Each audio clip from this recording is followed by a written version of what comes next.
High বন্ধুরা, আপনারা দেখছেন এটা হচ্ছে কামরাঘাট টু মোরেশ্বর রোড।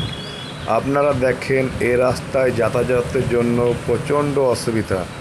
আপনারা এই ভিডিওটাকে বেশি বেশি করে শেয়ার করুন এবং আমাদের রাজ্য সরকারের কাছে পৌঁছে দেন যেন রাস্তাটা ঠিক হয়। ধন্যবাদ বন্ধুরা।